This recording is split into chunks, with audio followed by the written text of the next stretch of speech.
د بینظیر د روپو نه قسط په د کل نه شروع کیږي. مونږ ته یو پیره روپۍ میلاو شوي دي او دوباره دغه روپۍ مونږ ته میلاو نه شوې.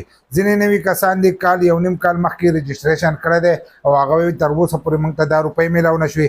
ځینې کسان وایي زمونږ اکاؤنټ ته روپۍ راغلي دي او بیا ترې واپس شوي دي او مونږ ته هغه روپۍ نه دي میلاو شوي. نو نننۍ ویډیو چې دا هغه زمونږ د دې په باره کې ده، دا ویډیو معلوماتي او د غریبانو دپاره وي. نو تاسو دا ویډیو رالی دا مخکې شیر کوئ چې نورو کسان ته وررسي.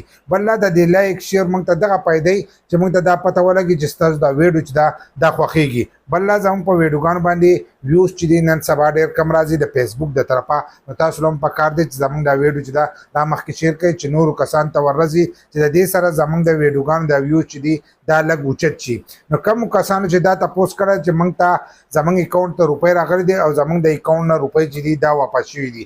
د کومو کسانو اکاؤنټ ته چې روپۍ راغلی او روپۍ ته واپس شوي دي، نو په راتلونکي وخت کې به دغه روپۍ چې دي دا به تاسو ته میلاویږي. لکه راتلونکي کم قسط چې شروع کېږي نو په دې کې به تاسو ته روپۍ میلاویږي، به دې تېر شوي کې به تاسو ته نه میلاویږي. خو تاسو د دې پروګرام دپاره اهل وئ نو ستاسو اکاؤنټ ته دغه روپۍ راغلي دي او بیا دې تلي. خو تاسو له چیک کېده چې دی دا نه و پکار لکه ستاسو وخت چې دی دا نه و پوره. نو په راتلونکي وخت کې به دغه روپۍ چې دي دا به تاسو ته میلاویږي. او دا مسله چې دا خالي په دې حکومت کې راځي چې اکاؤنټونو ته روپۍ راځي او واپسي د اکاؤنټ نه چې دی دا روپۍ وځي.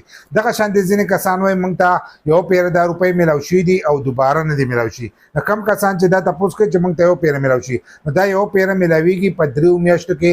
دا یو پیره میلاویږي، داسې نه چې هره میاشت په دا روپۍ تاسو ته میلاویږي. اوس دا تېر شوی قسط چې تاسو راغستی دی نو تاسو ته به دوباره نه میلاویږي چې تاسو ته دوباره اوس په بله میاشت کې چې دی بیا میلاویږي.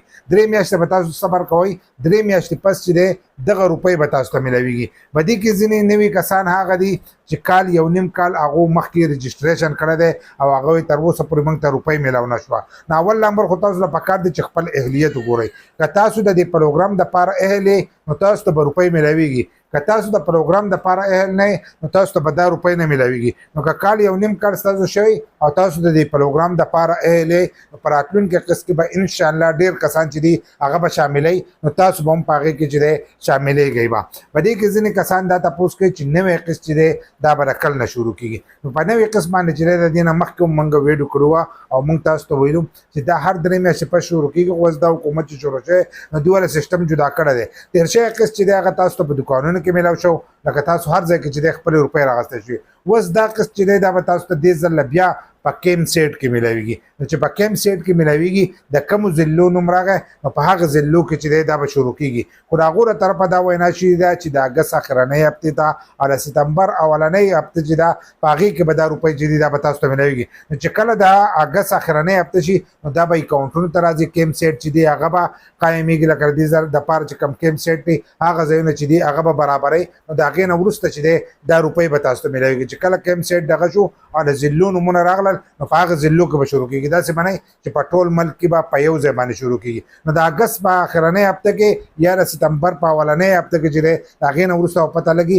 چې په کومو ضلعو کې دا شروع کېږي. نو بیا به د هغه ضلعو نوم چې دی هغه به موږ تاسو ته الو. که داسې موږ تاسو ته ووایو چې په دغه کې شروع کېږي نو په ځینې ضلعو کې چې دی دا بیا اکثر ډېر لیټ شروع کېږي.